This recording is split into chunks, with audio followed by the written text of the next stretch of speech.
Canales Comunitarios Regionales del Ecuador Asociados, SECREA, presenta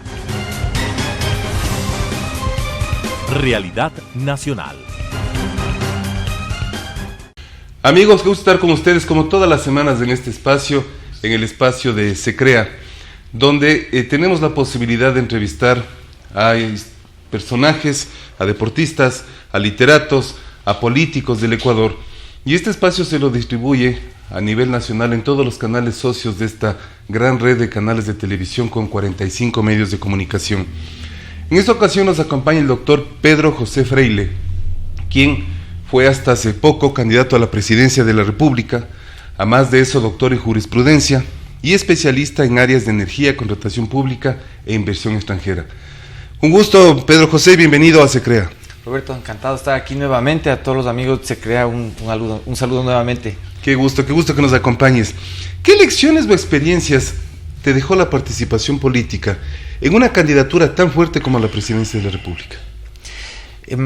Bueno, yo creo que la experiencia que tuvimos que vivir, en mi caso en particular, puede haber sido diferente al de otros candidatos. En realidad nosotros decidimos hacer cosas que están fuera de la lógica del sistema. Decidimos no utilizar recursos del Consejo Nacional Electoral, no lo hicimos, decidimos correr sin asambleístas a pesar de la fuerza que tenía nuestro plan y nos concentramos en tratar de que las otras fuerzas políticas entendieran las propuestas que damos a cabo a partir del criterio de que el Ecuador está en emergencia económica. De hecho, el gobierno en funciones está adoptando algunas de las medidas que nosotros propusimos.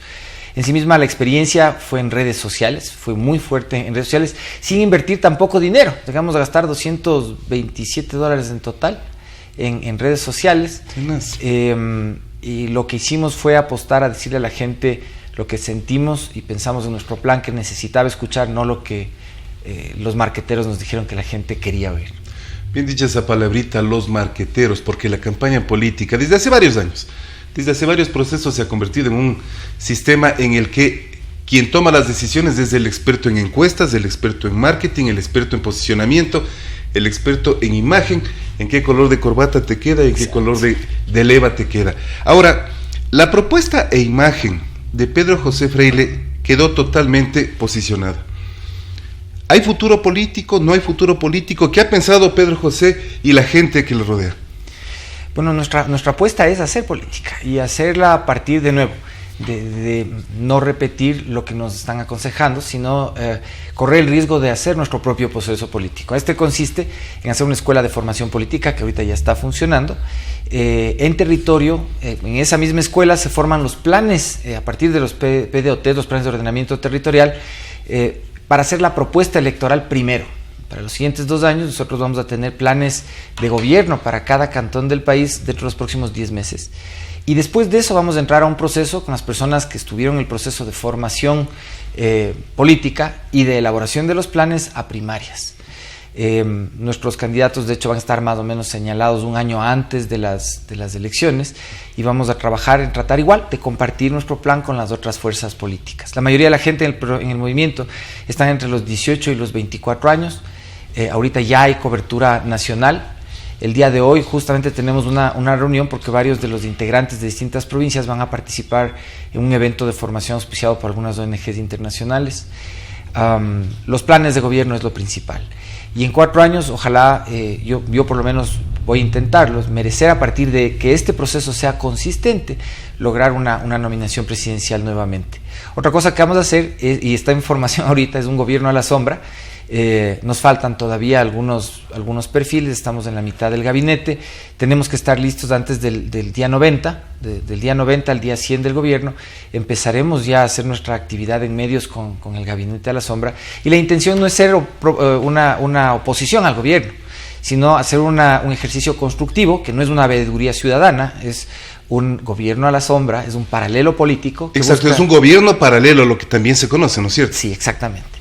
Y la idea es poder respaldar al gobierno en lo que sea correcto, poder advertir anticipadamente las cosas que pensamos que pueden mejorarse o deberían hacerse, y claro, hacer oposición en las cosas en donde merezca hacer oposición. Al trabajar en los planes de gobierno, como se ha dicho, para todo el país, para todas las provincias, ¿no será también, o tal vez de la planificación de ustedes, trabajar a la par en un convencimiento, en un compromiso con la gente que está con ustedes participando, tal vez en criterios filosóficos, criterios políticos, a más de la formación que ustedes están dando en planes de gobierno, formación política para que esa gente se comprometa y un año antes de las próximas elecciones ya dé su compromiso público para...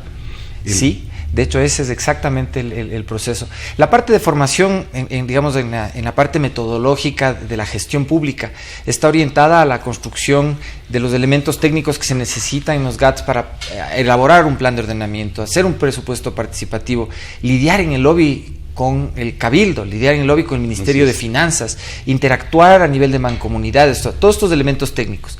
La parte de formación política por sí mismo sí tiene que ver con el proceso político que empieza hoy, y ese es orientarnos dentro de lo que nosotros consideramos los valores republicanos que inspiran nuestro proceso, como tú sabes, inspirado históricamente en la Revolución Juliana, y que busca un poco superar la lógica de la izquierda o derecha. Eventualmente nuestra posición podría concentrarse o considerarse, según los expertos, un poco más entre el centro y la derecha, pero en realidad para nosotros, y dentro del movimiento es así, tenemos personas que son formalmente comunistas, hacen aportes puntuales en áreas profesionales, pero tienen su postura. Lo importante del proceso es que nos permite transparentar nuestras posiciones y aprender a hacer un ejercicio democrático que va un poquito más allá de lo que estamos acostumbrados. Nosotros no somos tolerantes con las posiciones de los demás, nosotros somos respetuosos. Qué bien, porque muy pocos practican ese criterio. Ahora, para las próximas elecciones presidenciales, muchos analistas, muchos periodistas, mucha gente ha comentado de quiénes serían las posibles figuras para el próximo periodo presidencial en cuanto a las elecciones. Está mencionado Pedro José Freire justamente, está mencionado Javier Hervas, está mencionado Otto Sonnenholzner. Jóvenes políticos, a más de que ya es hora de que las figuras políticas vayan cambiando en cuanto a sus perfiles. ¿Qué decir a que se ha mencionado tu nombre para una posible contienda después de 4 años? Tal vez es muy fresco el criterio, pero ya se está mencionando.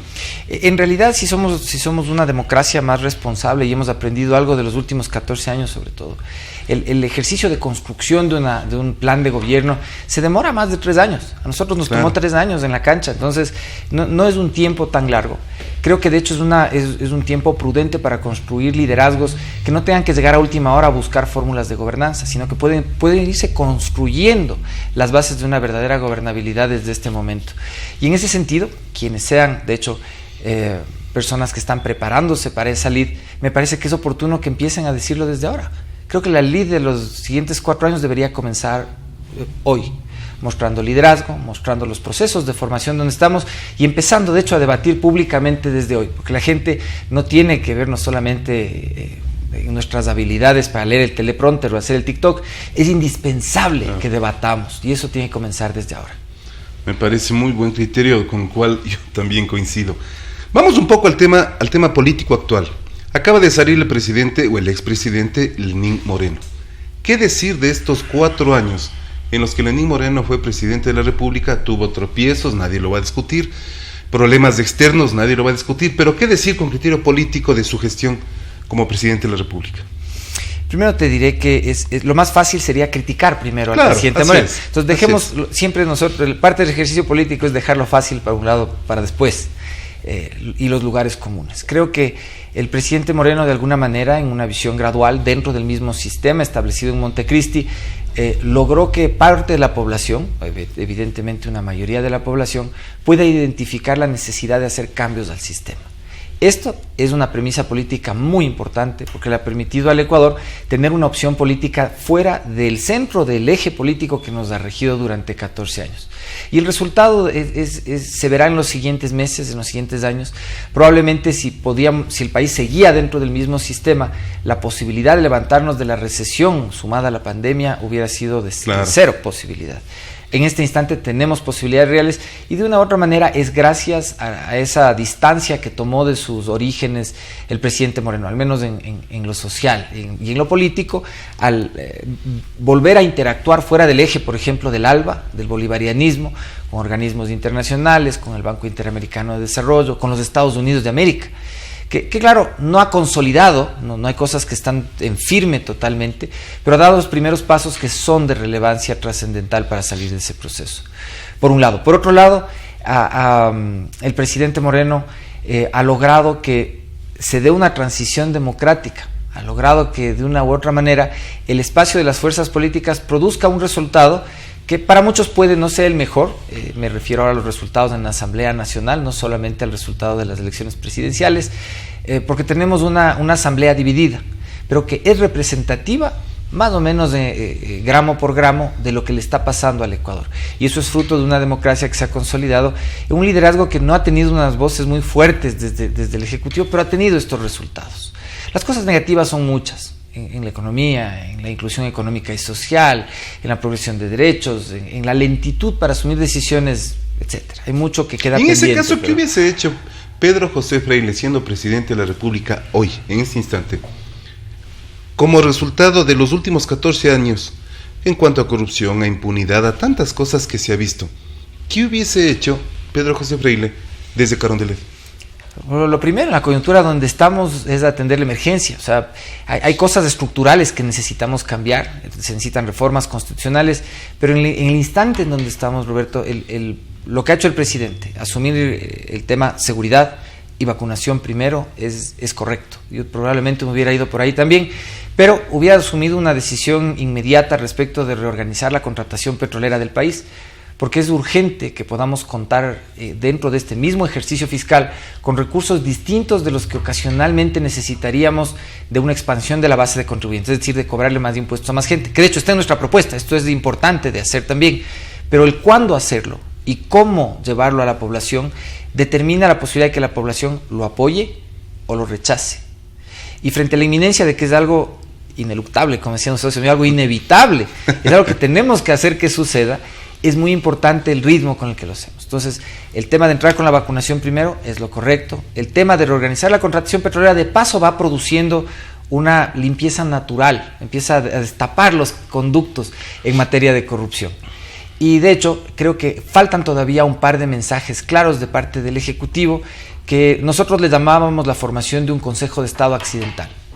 Esto es llamar a las cabezas de las otras funciones del Estado para asumir en una conversación abierta y pública las políticas, las líneas de políticas públicas principales que se asumen para al menos los primeros 2 años de gobierno. No con bancadas políticas en la Asamblea, con cabezas de los poderes del Estado en Carondelet. ¿Por qué? Porque estamos en una situación excepcional. Las negociaciones con las fuerzas políticas en la Asamblea tienen que seguir la dinámica propia de los planes legislativos de cada bancada. Y ahí hay una discusión distinta de la que compete en este instante a que nadie deje de empujar en el sentido de generar recursos, evitando impuestos, logrando vacunación inmediata y atacando la inseguridad que viene en los siguientes meses como una embestida de quienes creen que en el caos podrían eventualmente encontrar una oportunidad de volver a hacerse el poder. Se ha mencionado en esta respuesta muy clara el tema de la Asamblea. ¿Qué podríamos decir de la Asamblea Nacional viendo en tan pocos días? Y hay problemas, separación de partidos políticos, acabamos de ver la separación de una asambleísta de Pachacutic, etcétera, etcétera, etcétera, en tan pocos días. ¿Podremos los ecuatorianos confiar en que esta asamblea realmente dé un giro total a las asambleas anteriores que hemos visto ineficiencia, imposibilidad de ejecución, hemos visto incapacidad de desarrollo? ¿O tenemos la confianza de que esta asamblea realmente nos va a dar nuevas luces a la democracia ecuatoriana? Yo te diría esto así, ¿verdad? Hay instituciones que gozan de tradición dentro de la República Ecuatoriana y el Poder Legislativo del Ecuador se ha creado una verdadera tradición, no en las cosas más buenas. Por eso para mí la salida del gobierno está en generar el debate y la discusión, evitando el cambio del marco legal en lo posible.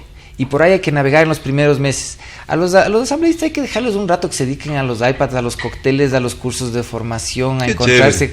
Esa cosa, que se entretengan un rato con eso. Es bueno, esperemos que algún momento se entienda eso.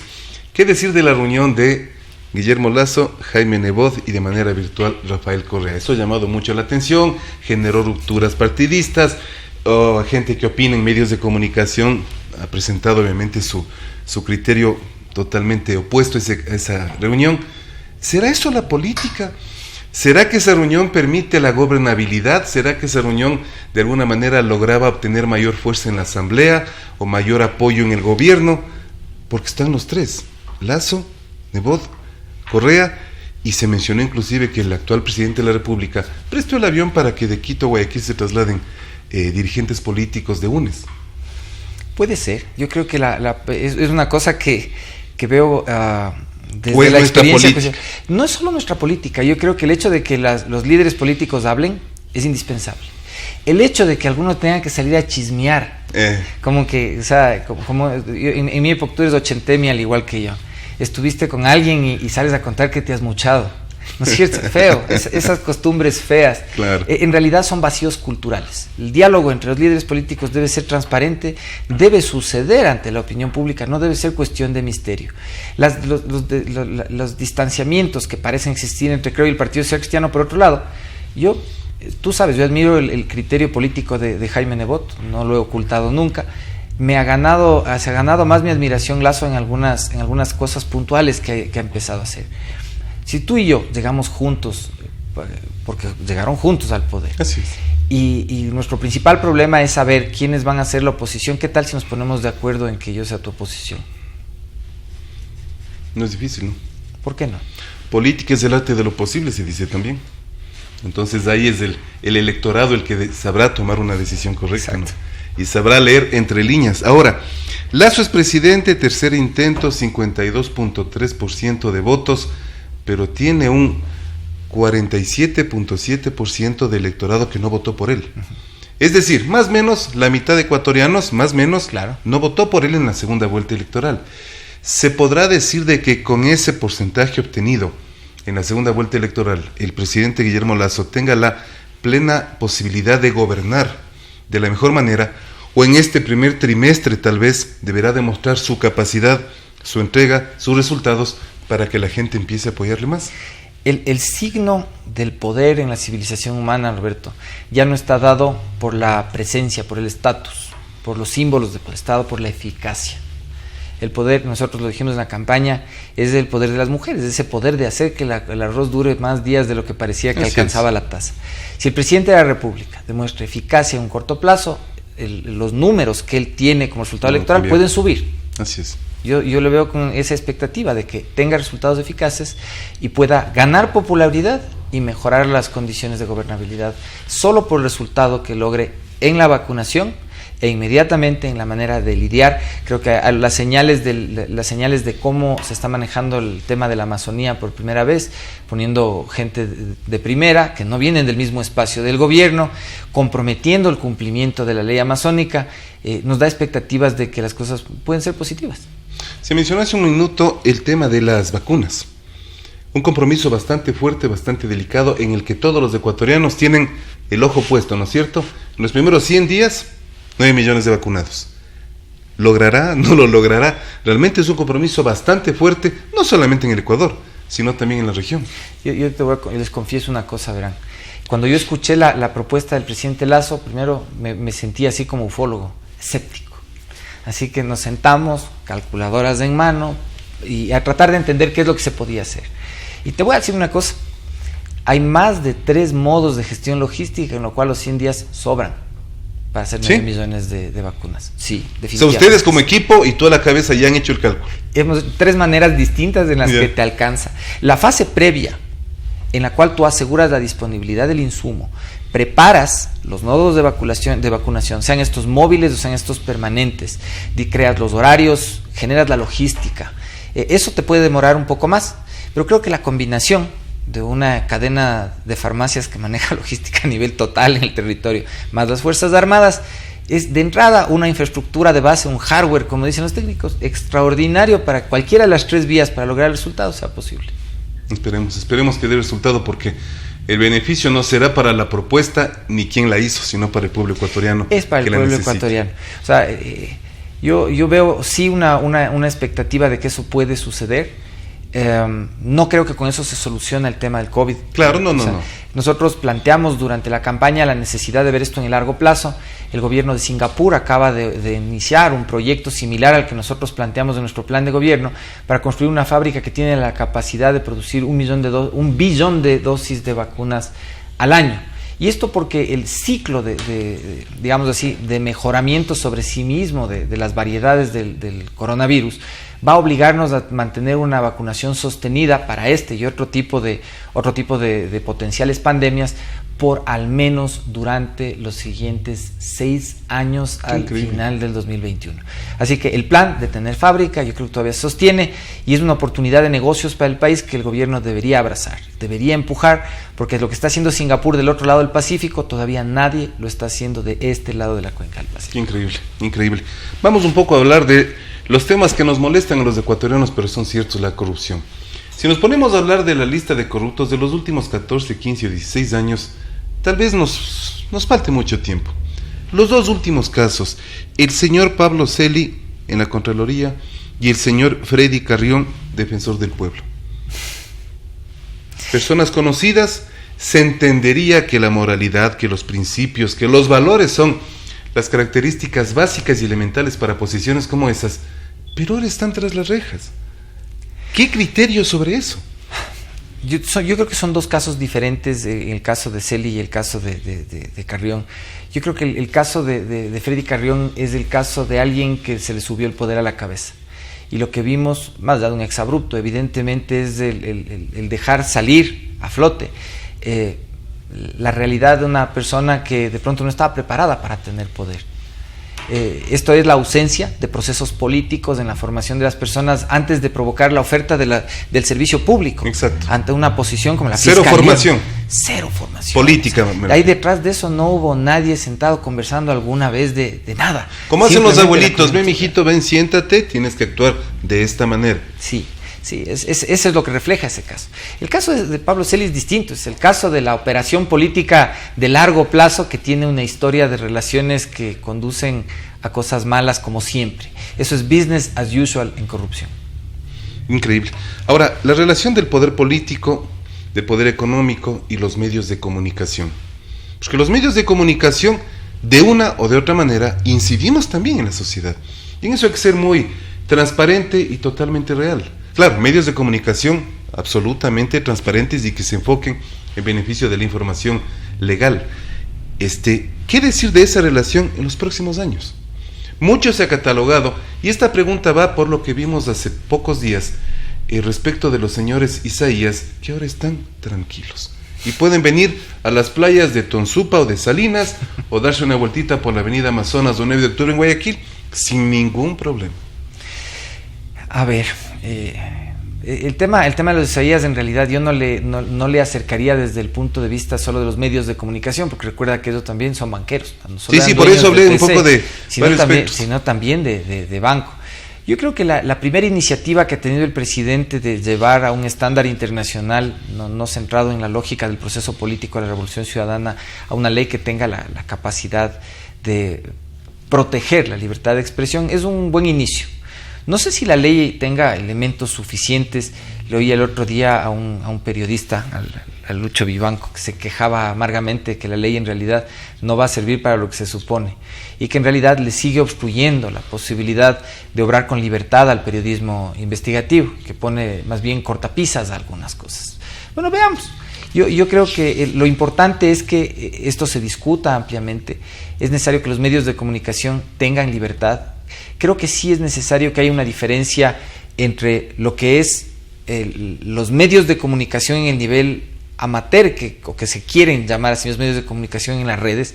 Sabes que yo he hecho mucho activismo en redes y durante la campaña conocí cientos de llamados medios de comunicación. Y una cosa que sí aprendí en la campaña es la diferencia entre un periodista profesional y una persona con un micrófono.